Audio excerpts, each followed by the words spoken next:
folks. We've got 3 of our 5 fish and we've done it in 15 minutes. I know we talked in our last video about the way they group up, or you'll start to get on a pattern, and we're on a pattern. Even though I didn't catch all 3 of those fish in the same exact location, that tends to be your really late winter fish that do that, when you can sit in a spot the size of your boat and really whack them.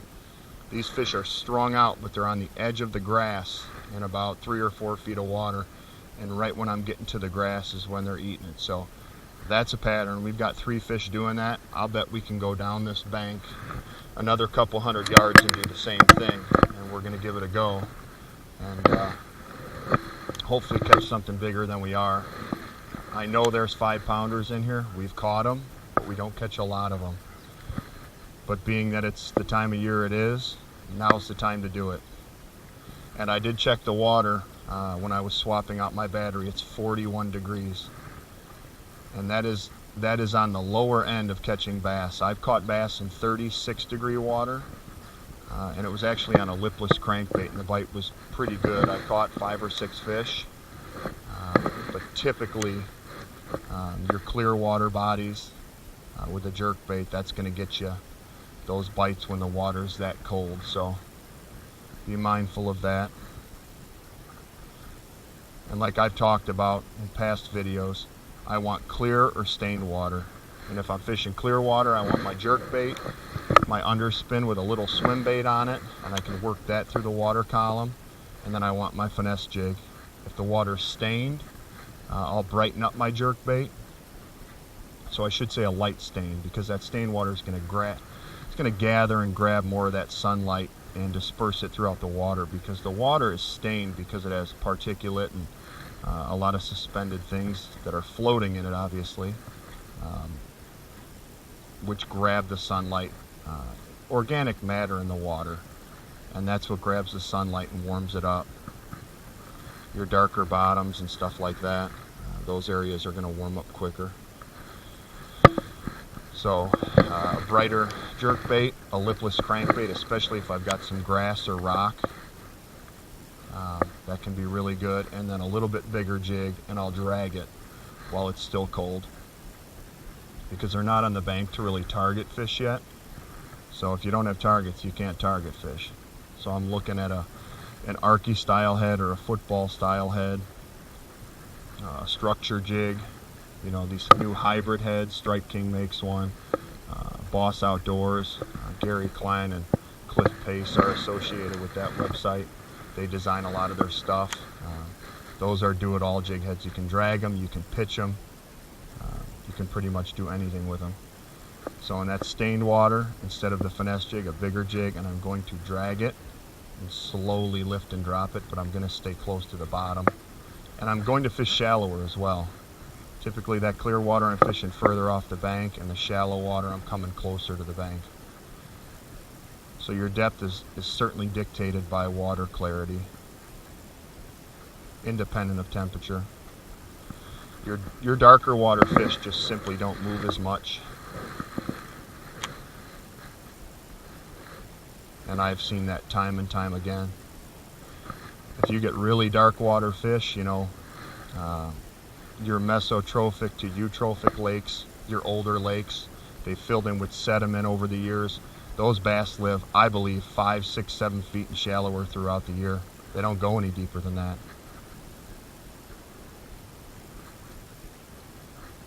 I mean, I'd say those types of lakes, you find the deepest grass you can and fish shallower than that. You don't fish any deeper than, you know, that 4 or 5 foot weed line in lakes like that. And you'll be on, you've basically depth highlighted the good areas, and then you can break it down from there. So we've got a jerk bait for both water clarities. Just brighten up your jerk bait for the stained water. And it's important to keep it moving a little bit more, but shorter, softer twitches, so they can see it and get a little flash and feel off it. Whereas the clear water fish can see it a long way off, and they'll move on it slowly. An underspin in both conditions are good, but I do prefer the underspin in clear water, and then I'll switch to a lipless crankbait or even a flat-sided crankbait in that stained water. And I love rock. Rock is primary, grass would be secondary. If I can find an area where they come together, you know, 2 types of cover on a piece of structure is dynamite, and then a bigger jig that I can drag around. You know, a 1/2 ounce, sometimes a 3/8 if you're fishing really shallow. Just keep contact with the bottom and work it along. I do like rubber when the water's really cold. You get that bulk from it. I still do trim it back to get the skirt to flare and open up to be bigger. So you're getting a compact bait, but you're still getting the presentation of a bulkier bait when it sits still. Same thing with silicone. Trim it back so that it doesn't impede your trailer, and when you stop it, it'll flare on you. I use both, so it's really just a fine-tuning of something that I'm already on. But I've caught bass on silicone skirted jigs in 40-degree water, and I've caught them on rubber in 40-degree water. So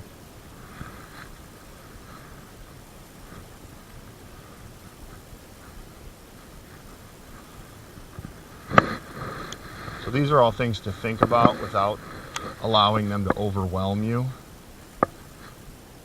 Progress through the thoughts without them overwhelming you. If you've got 4 things going on in your head at the same time, stop and think about it. Slow down, pick one, pick it apart, get an idea, and then move on to the next. Bass fishing is not that hard. Once you locate them, it's a pretty fair bet they'll bite. So if you're gonna worry, I suppose, worry about seasonal patterns and locating them accordingly. That's what you should be thinking and worrying about if you're gonna worry.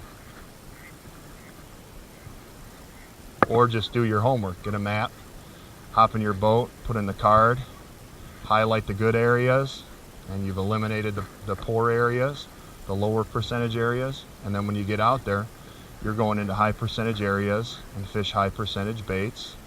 Get some bites, stop, sit down, have a sandwich, think about it, and fine tune it.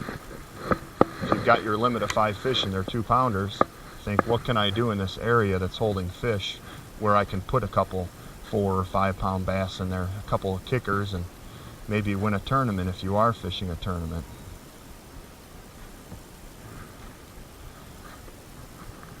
Do the next right thing. Stay positive, stay in the present, and do the next right thing. And that way you're not stepping off into the future too far. If you start thinking about the future or you're living the past, you can't stay in the present. It's impossible, and you're not going to fish the moment. Now, I know when we walked up here, I did say that this side has, over the years, produced a lot of bass for me. That's true. But I know it's because of the way the bottom is composed along with the cover.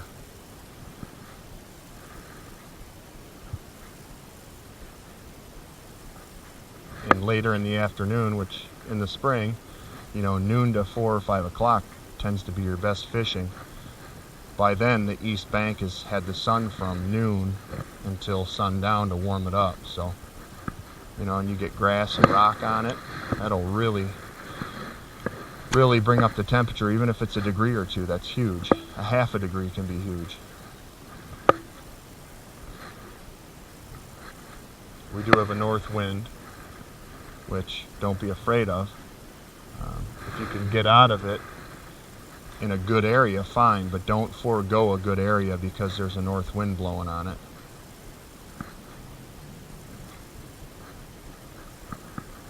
The south end of this lake in front of us, the fish will spawn there. You'll start to see beds about 2-3 weeks after you see beds on this north side. So they're using the whole lake, they use a different area. But I do believe the areas with the best spawning habitat hold the largest numbers of fish. In this pond, it's got the best grass. It's got a mix of rock. I believe somebody's thrown some trees in there, some Christmas trees, so be mindful of that. You lose a jerkbait in there.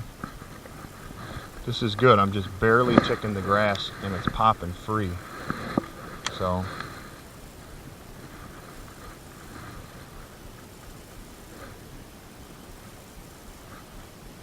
So now that I have caught 3 fish in this area, if I don't get bit here, I'm going to slide back up and I'm going to present my jerkbait the other way. Hopefully pick up a couple more fish, and then I'm going to pick up the jig and go through there. Even if I got 1 good bite.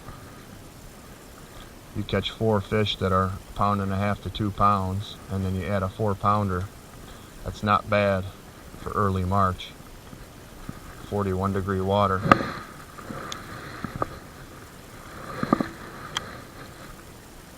So don't beat yourself up. Just take a breath, sit down, have a drink, eat a peanut butter and jelly. Use your brain. It's the best tool you have. And think about the seasonal pattern. Where should these fish be at this time of year? Think structure and cover, and then think the bait that would allow you to be most efficient, and then have a follow-up bait. Fish are either suspended up and they'll eat a jerkbait, an underspin, and if not, they're inactive and they're down, pitch a jig at them. Don't make it too complicated. And you may go an hour or 2 without a bite, but then you can get 3 bites in 10 minutes. So you've got to commit to it. It's work. But once you catch some fish doing it several times, you'll gain confidence in being able to stay patient. Like I haven't had a bite in 15 minutes here, and I had 3 in 15. So that tells me I may have moved out of the productive area, because I know that corner up here is the best spawning habitat, and all 3 of those fish were close to it. So I may have to slide up close to it again. Or I'll go work the north bank by that ditch pipe. It's got a lot of rock in there.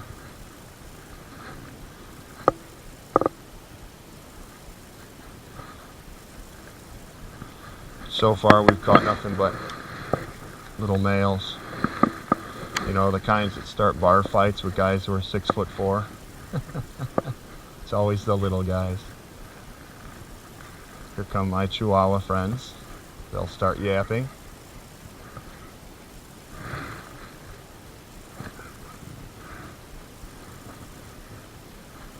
So that's where we're at. Stop, take a breather, think seasonal pattern based upon the water I'm fishing, think clarity of the water, think temperature of the water. Those are going to be your 2 determining factors, and how you're going to fish bait-wise, the lures you're going to select, and then pick the best area locationally for that seasonal pattern on that given lake. And then obviously you have to factor in the wind, the sun, is it cloudy, and just accommodate for those variables and make decisions based off of it, and don't get too crazy about it. Don't say to yourself, well, there's a few clouds in the sky, the sun peeks out every once in a while, so it's pretty much cloudy. It's cloudy.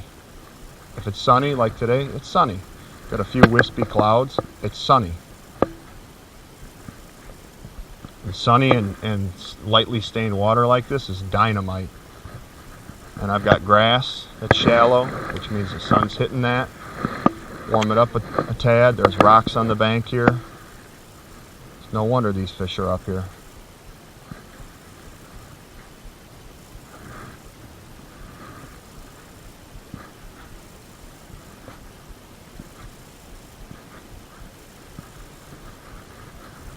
It's not about a magic bait, rod, reel. It's important to have the correct setup for whatever technique you're using to maximize your presentation and to become very adept at that presentation for that technique. That's very important. I wouldn't throw a jerkbait on a flipping stick, but location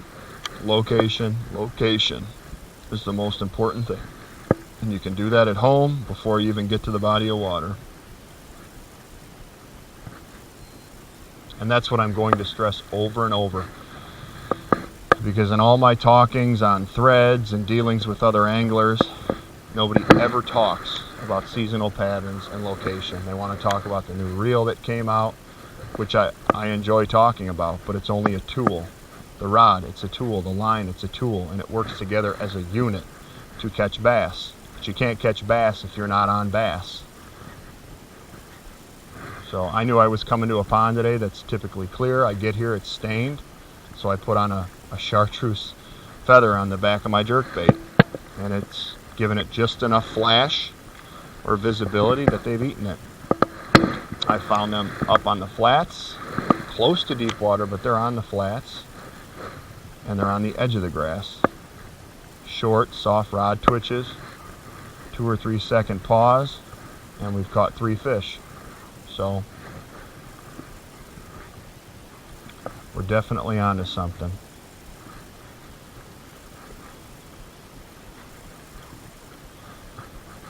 So now here's what we're going to do. Turn around and work our way back. Bring the bait another angle. I know there's more fish here, but I may be sliding too far down off this main spawning flat.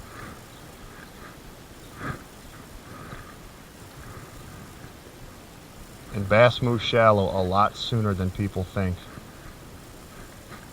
I was talking to a guy the other day, and maybe in his mid 40s, quite a bit older than myself, and he told me that, you know, I don't start fishing until Memorial Day or so, and I go out and I throw a Yamamoto Senko, which is a dynamite bait. It's dense, it sinks better than every other soft plastic stick bait that I know of, but it's not the only way to catch them. And I'm not knocking the Senko. My point is that he's giving up on the best time of year to catch big female bass that are shallow and easily accessible before the grass grows over or they swim off to that 8 to 10 foot edge and you can't present a bait from the bank to get to him. And I tried to explain to him that he needs to be out when it's 40-degree air temperatures and 45-degree water temperatures, you know, all the way up into the upper 50s, and he's going to increase his percentage of catching a big bass, or several. That primo water temperature, that 48 to 50, 52 to 58, so let's say 48 to 58, just to make it a round number. You got to be out, and you've got to be fishing shallow. Cover water, throw spinner baits when it's windy, throw square bills when it's, you know, you got a stain in the water and it's windy and you've got some cover to bounce them off of. If you got a lot of grass, roll a swim jig through there, or a swim bait, Texas rig. Work a jerk bait quickly if you've got clear water. They'll rip the rod out of your hand. And if you've got shallow water cover, especially close to the bank, whether you're in a boat or not, pick that apart with a jig or a Senko. Pitch it around there. Don't limit yourself. Stay diverse, but use things that work.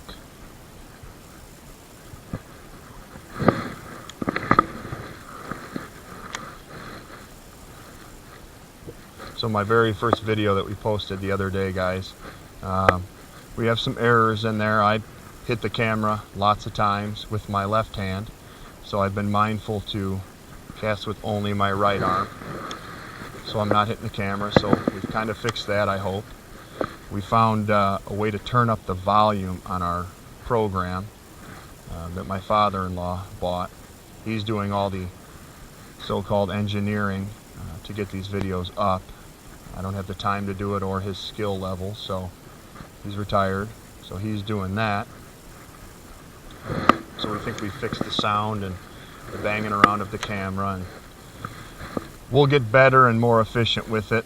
And obviously the next month or so here, we're gonna have a lot of videos with some big bass in it for you guys, and we're gonna explain what we're doing, why we're doing it, but most importantly the locational aspect of it, and then how to be most efficient with your baits, and then fine-tuning to catch big fish, and hopefully a lot of big fish. So we've got more good stuff coming, so stay tuned. Definitely give us a thumbs up, subscribe to our channel, pose questions below, ask us questions. If I can get to them, I will. You know, and it may be that I can't get to all of them, so I'll pick what I believe, using the point of my videos as a frame of reference for locational and seasonal patterns. I'm going to try and answer the one that I believe will best help the average angler to locate and catch more bass. If you want to ask me about a bait, go ahead. A rod and a reel, please do. I will answer it if I can, but I will be linking my YouTube page to my blog. So today, I'll go home, maybe later on tonight, and I'll write a few paragraphs in detail and just kind of rehash and give you a summary of what we did today, and throw in a few more details if you want to make a good read of it. I write well, so it'll be enjoyable. And then we'll also put links to the tackle we used, where you can get that tackle, and then also pose something that you guys would want me to do. If it's a particular bait, I'll do a 20-minute, 15, 25, 30-minute video. I don't care, whatever it works out to be. As long as you guys stay engaged, we'll do a video on a particular bait. You guys want to do a spinnerbait video? Now's the time. You know, a week or two from now, it's going to get dynamite, and we can really catch a lot of fish and some big ones doing it. And we'll get into the details of spinnerbaiting, because I think spinnerbaits are very misunderstood. Very misunderstood. We'll do something like that. And I've got a couple smaller lakes that I can take my John boat out on, and one in particular where I've had a 100 fish day on a spinnerbait alone, me and my buddy Sean, fishing the 15-foot John, catching 100 bass. So it's out there. Same thing with a chatterbait, a square bill, a lipless bait, a jig, how to set it up properly, hook sets, rod angle, whatever you want to know. I've had a lot of questions lately just in the fishing community, because I'm in that all the time. Line to leader connections, or even backing to mainline connections. Seems like people are finally starting to catch on to using backing. Seems like those that know about it have been doing it for years, but a lot of these newer guys to the game, they don't understand what they're doing and why they're doing it. And with a simple explanation, we can explain that away, and then they're on board with it. Same thing with line to leader connections, particularly on spinning tackle. I run braid. I run 15-pound braid on my medium light rod, yellow braid because I have issues with color. The high-vis yellow is easier for me to see. I run that on my medium light to a 6-pound fluorocarbon leader. And then my medium powered rod, spinning rod, it's a little bit longer, a little bit stiffer, still a fast action medium. I do 20-pound yellow braid to 8-pound fluorocarbon. And I tend to use Sunline leaders. Sometimes I'll go down to 7-pound. Seagar, 8-pound, something like that. It's all quality stuff. I've even messed around with Bass Pro's fluorocarbon, and I have nothing but good things to say about it. I recently started playing with the Yozuri Top Knot, and I saw the price of it, and I was kind of confused, going, well, it can't be that good, and it's very, very good line, and I don't believe it's going to be $14 very long, because it is that good.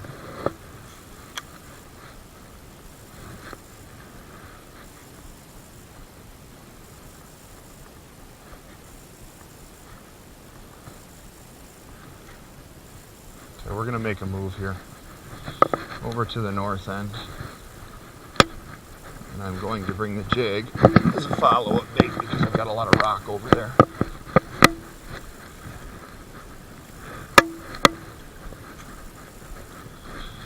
So yeah, the line to leader connections, we can talk about those, ask the question. I'll sit down at the kitchen table and we'll tie it. You can also go on YouTube if you want to know it now. Look up the Albright knot. If you can tie that, you can tie the Crazy Alberto. And the Crazy Alberto for a braid to fluorocarbon leader or even mono leader is absolutely the finest leader connection out there. I talked to a saltwater guy the other day. He catches yellowfin tuna, that's his deal. And he's from Florida, obviously. He's not catching them in Lake Michigan. he ties it, I mean, with big old line, and he said he's never broken that knot, and neither have I. I've broken line. I've broken 6 and 8 pound leader material in the middle, and the line held up. So that tells you you're doing something right. My recommendations, if you wanted to get on YouTube today and look it up, Justin Lucas. Go on YouTube. Justin Lucas is an up-and-comer on the Elite Series. Definitely a top-tier angler. Definitely in the top 10 in my opinion. He's had a tough last year and a half, but he'll be back.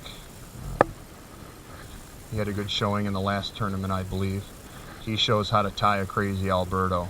So, and he's very, very eloquent in his speaking. So he tells you how to do it, and shows you how to do it, and he doesn't throw in any information you wouldn't need that would potentially confuse you.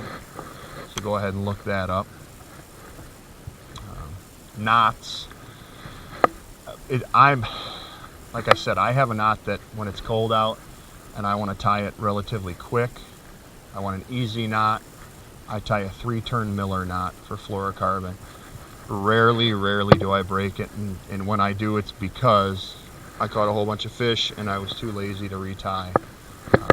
But I do believe the strongest fluorocarbon knot is called the Pitson knot, the double Pitson knot. You double your line over and you wrap it around a few times and then slip it through, and you've got 3 tag ends. If you want to go on YouTube, look up Shaw Grigsby, how to tie the double Pitson knot. He explains it well, he shows you how to do it, and it is absolutely the finest fluorocarbon to terminal connection that there is. I know a lot of guys like the San Diego Jam. That's a good knot too, but the Pitson and the Miller, I believe, are stronger, just from my testing. So give those a whirl, and if you guys want me to show you how to do it, I can do that as well. But today, because of how cold it is, I've just been doing a 3-turn Miller. And it's a very strong knot, but you have to tighten it down properly. If you don't tighten it down properly, it will break on you.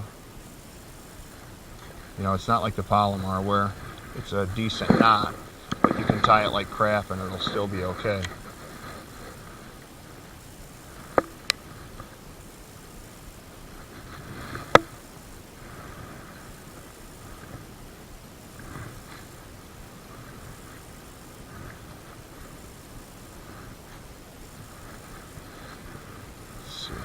Long cast here.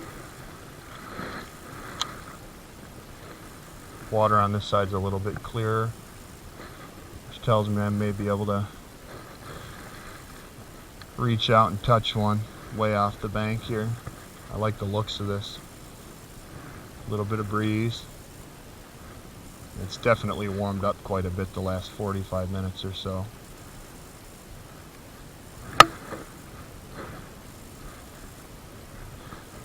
In between fish catches, it's easy to get lazy and not be a line watcher and pay attention to what you're doing.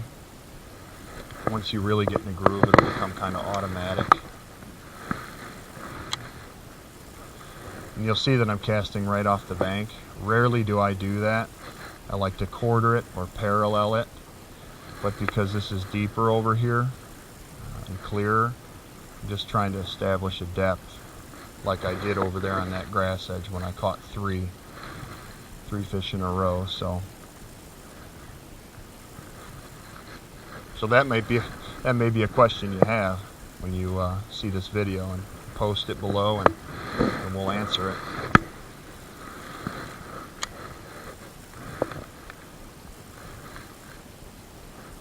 But like I said, my blog's going to give you a little bit more detailed information, and it'll be more concise. I'm not injecting information like I do as I'm speaking out on the water. I am trying to keep it simple for everyone, but also offer up information pertinent to what we're doing and why we're doing it.